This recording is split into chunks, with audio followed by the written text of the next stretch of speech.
إن الذين آمنوا وعملوا الصالحات نزا يامنوت ملكامن يسروت كانت لهم جنات الفردوس نزلا فردوس ميبالو عالم ينسو معرفيا خالدين فيها سمست زوترال لا يبغون عنك حولا كسوان من لوت أنا يفلق موتن هيوتن يفتر الله شلمان برهان يفتر السن مدستن مسلچتن يفتر السنو እንዳትሰለች አደረጋታል ጸጋዋ የሚታደስ ምግብ አሁን በልተው ሲቀርብላቸው የጀነት ሰዎች ይላል አላህ ይሄኛው ምግብ ለምን ደገማችሁን ይላሉ ቅመሱት ይባላል ሲቀምሱት ማዛው ጥፍጥናው የተለየ ነው ማንጎ ሊሆን ይችላል አላህ ቁርአን ላይ ምናል ወኡቱ ቢሃ ሙተሻቢሃ ተመሳሳይ ተሰጥቷቸው ነው ሳይዩት አንድ ነው ሲቀምሱት አሁን ከበሉት የሚቀጥለው የተለየ ማይቋረጥ ደስታ ማይቋረጥ ህይወት ጀነቱ ፀሐይና ብርድ የለም ታዲያ ብርሃን ከየት ይመጣል ወደ ጀነት ዓለም ከአርሽ በኩል የፍጥረቱ ዓለሙ ማሳረጊያ ጣራው አርሹ ረህማን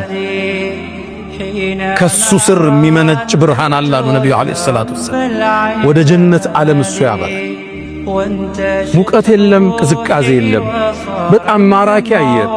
ለስላሳ አየር ያለበት ሚጋርደው ነገር ባይኖርም ደግሞ ዛፎች አሏት እያንዳንዱ ዛፍ ስሩ ከወርቅ ነው አሉ ነብዩ አለይሂ ሰላቱ ወሰለም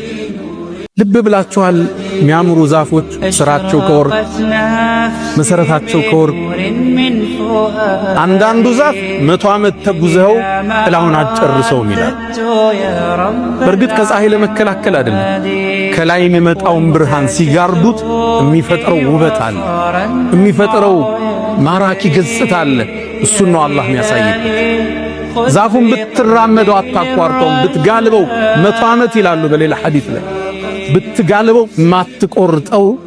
እላለው ጀነት ውስጥ ብትፈልጉም ይሄን አንቀጽ አንብባሉ ወዚልን መምዱድ የተዘረጋ ጥላል እያንዳንዱ የጀነት ሰው የራሱ የሆነ ዓለም አለው ግዙፍ ዓለም እንደኛ በሽካሪዎች የሚቆጠር መኖሪያ አይደለም ያለው የራሱ ወንዞች አሉት የራሱ ቤተ መንግስቶች አሉት የራሱ የሆኑ ድንኳኖች አሉት የራሱ የሆነ ሰፊ ዓለም ግዛት ለአንድ ሰው ይሰጣል ወንዞቹ ከስሩ ይፈሳሉ 4 አይነት ወንዝ ለሁሉ ሰው ይሰጣል አንደኛው ኩልል ካለ ውሃ ነው የሚፈስ ሌላኛው ንጹህ ወተት ነው የሚፈሰው ሶስተኛው መጠጥ ነው የሚፈሰው አራተኛው ማር ነው የሚፈሰው 4 አይነት ወንዝ ይኖረዋል በወንዞቹ ዳርቻ ባለቤቱ ጋር ልጆቹ ጋር እየተዝናና ጓደኞቹ ጋር እየተናፈሰ መጠጣት ሲፈልግ ከሁሉም ተቀነባብሮ ከስር ሚስክ ታትሞበት ይሰጠዋል ወሚዛጁሁ ሚን ተስኒም ይጨመርበታል ያን ጠጥቶ የሚገኘውን እርካታ ቃላት ሊገልጸው አይችልም ጀነት አብሬ ዓለም ወንዞች ያሉበት ዓለም ማራኪ ዛፎች ያሉበት ዓለም ቃላት ሊገልጸው የማይችለው ዓለም ጀነት